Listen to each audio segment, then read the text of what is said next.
The world of Hawkins is on the edge of collapse. The gates between dimensions have torn open wider than ever, and this time, there's no turning back. 11 stands at the breaking point, her powers pushed beyond limits, her friends scattered, and Vecna rising stronger than before. The air crackles with tension, the lights flicker once more, and the clock of the Upside Down ticks closer to the final strike. This is the beginning of the end. Stranger Things Season 5, the battle for everything has begun. The world of Hawkins has never felt so silent, yet so alive with fear. The air carries a strange energy, as if the town itself remembers the screams, the losses, the shadows that once hid beneath its streets. The cracks that appeared in the walls of reality still glow faintly, whispering reminders of what was once sealed away. This is not just another summer in Hawkins. This is the final stand, where everything comes together, the friendships, the pain, the sacrifices. The last battle between light and darkness has already begun, even if no one wants to admit it. 11 stands in the middle of it all, the weight of two worlds pressing against her small shoulders. Her eyes no longer carry the same innocence they once did. They are colder now, wiser, touched by the things no child should ever have to see. She knows Vecna isn't gone. Deep down, she can still feel him. His presence lingers like a distant storm that refuses to fade, waiting for the right moment to strike again. Every night she dreams of him, the ticking clock, the red sky, the vines crawling across the earth. And every morning, she wakes up knowing it wasn't just a dream. Far away, Mike, Dustin, Lucas, and will try to live a normal life. But what is normal after you've seen the Upside Down? Their laughter doesn't sound the same anymore, their smiles feel forced, their eyes always darting to the shadows. Will feels it the most. That strange connection to the darkness still runs through him, like an invisible thread tying him to Vecna's world. He doesn't tell the others how bad it's gotten, but sometimes when he closes his eyes, he sees things, visions of fire, of broken earth, of 11 standing alone against a monster too powerful to comprehend. Hopper, too, carries his scars. The Russian prison broke him, but it also made him stronger. He looks at 11 now not just as a guardian but as someone who understands pain the way soldiers do. He sees in her the same fire he once saw in Joyce when she refused to give up on her son. Together, they all hold on to the fragile belief that maybe, just maybe, this nightmare is finally over. But Hawkins has other plans. Darkness has roots, and roots always find their way back to the surface. One evening, the town's sky begins to bleed red again. The ground trembles softly, the way it did before the gates opened last time. Dustin, always the first to notice, feels the vibration in his feet before he hears the low, haunting hum in the air. It's the same sound they heard when Vecna took Max, the same hum that meant death was near. He rushes to Mike's house, breathless, words tumbling out faster than he can think. The fear returns to all their faces instantly, as if no time has passed at all. They know that sound. They know what it means. Vecna is awake. At the same time, in a quiet cabin hidden deep within the forest, 11 feels her nose bleed without using her powers. It happens suddenly, without warning. Her vision blurs, and the lights flicker around her. For a moment, she hears a voice, deep, cold, familiar. You can't win, 11. Her breath catches. She turns, but there's no one there. Only silence and the faint echo of the grandfather clock, ticking somewhere far away, yet inside her mind.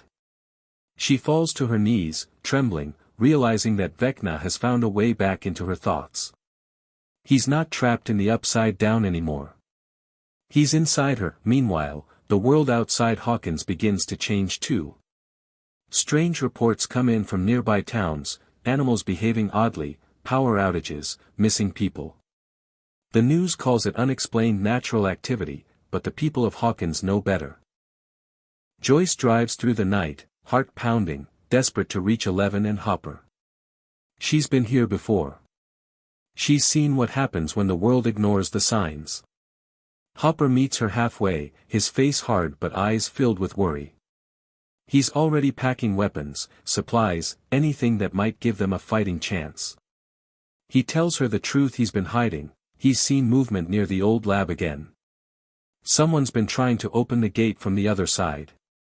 The kids gather once more in Mike's basement, just like old times, but nothing about this moment feels nostalgic. The laughter is gone, replaced by fear and determination. Dustin lays out a map of Hawkins, tracing red circles around the recent power surges. Lucas leans back, rubbing his temples, muttering that maybe they should have left town long ago. But they can't. Hawkins isn't just a place anymore, it's the center of everything that's wrong with their world. Will looks at the map and points to a single spot, the Creel house. It's starting there again, he whispers. The room falls silent. No one questions him. They all know he's right. As the group moves out to investigate, the tension builds like a storm on the horizon. The streets are empty, but the shadows feel alive. Every light seems dimmer, every sound sharper. When they reach the Creel house, the air is thick and heavy, as if the house itself is breathing. 11 steps forward, her heart pounding, and for the first time in years, she feels truly afraid. Inside, the old grandfather clock begins to chime. Each toll feels like a hammer against her skull. The room warps, reality bends, and the world flips inside out. She's standing in the upside down again, only this time, it's changing. The skies swirl with crimson clouds, the vines pulse with strange energy, and at the center of it all stands Vecna, waiting. He looks different now, stronger, more human yet more monstrous. His voice echoes through the air, taunting her. You thought you ended me, but you only delayed the inevitable. 11's eyes glow, the air around her vibrating with her power. She pushes back against the vision, trying to escape, but Vecna's words slice through her mind. We are the same, you and I. You destroy because you fear. I destroy because I must. She screams, forcing him out of her head, collapsing as the room snaps back to normal. Her friends rush to her side, terrified. She's pale, shaking, whispering one sentence that sends chills down everyone's spine, he's coming for all of us. The night had grown heavier in Hawkins, like the sky itself was holding its breath. Every street seemed quieter, every shadow deeper, as if the world knew the storm of darkness was coming. 11 could feel it in her bones, a tension that wasn't just outside, but inside her too. Her powers pulsed like a heartbeat, erratic and wild, echoing the fear she carried. She had faced Vecna before, survived what no one else could, yet this time felt different. He wasn't just a shadow anymore, he was a presence, a living nightmare, creeping into the world with every step. Mike, Dustin, Lucas, and Will moved through Hawkins carefully, their footsteps light, eyes scanning every alleyway, every flickering streetlight.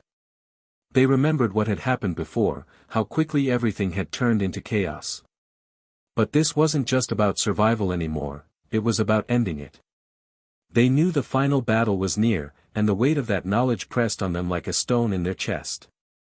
There were no heroes left untouched, no one who could stand without scars. Every glance, every movement carried the memory of what they had lost. In the heart of the town, the air shimmered strangely, a rippling of reality itself. The upside down had started bleeding through, but not like before. This time, it felt alive, intelligent, reacting to them. Trees twisted unnaturally, their branches curling like claws. The wind whispered names, familiar and cruel, voices from the past. 11's eyes narrowed, she could see the pulse of Vecna's power spreading, a slow and dangerous rhythm that reached into every corner. She clenched her fists, summoning the energy inside her, feeling the raw, electric surge of her abilities. Every fiber of her being screamed that the endgame had begun. Hopper and Joyce raced toward the old Hawkins lab, weapons and flashlights in hand, hearts pounding. They had prepared as best they could, but they both knew no preparation could truly be enough. The lab, abandoned and decayed, held secrets that should have remained buried.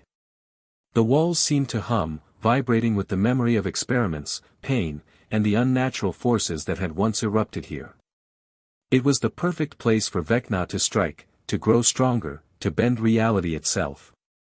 The kids regrouped in the center of town, near the old firehouse, their safe spot now nothing more than a memory. Will felt the connection again, the invisible thread pulling him toward the darkness, showing him images of horror yet to come.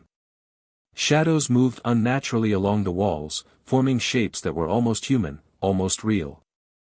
Dustin's hands shook as he held a device they had rigged, trying to detect energy fluctuations. Mike's jaw was tight, his eyes fixed on the distance.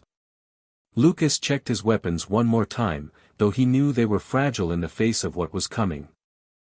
Suddenly, the ground trembled beneath them, a deep, resonant pulse that vibrated through their bones. The town seemed to shift, the streets warping, the buildings leaning as if reality itself were bending. 11 felt a cold presence behind her, a shadow crawling over her thoughts. Vecna's voice slithered into her mind again, whispering promises of power and destruction. She fought it, focusing on the warmth of her friends, the faces she had sworn to protect. But the darkness was patient. It didn't strike all at once. It waited, learning, probing, feeding on fear. Above them, the sky cracked with streaks of unnatural lightning. Red clouds roiled, glowing from within, casting eerie shadows over the familiar town. The rivers shimmered with a strange light, and the wind carried a scent of iron and decay. Even the animals had fled, the silence now broken only by the low hum of power surges, the distant scream of some unseen creature, and the faint echo of the grandfather clock ticking somewhere far away. The final battle was no longer coming, it was here. In a hidden corner of the Upside Down, Vecna watched. His form was monstrous, yet intelligent, every movement deliberate. He had learned, adapted, and grown stronger. He sensed 11's fear and determination, feeding on the tension, drawing it into himself. Every step he took in the shadow world seemed to echo into Hawkins, bending the town to his will.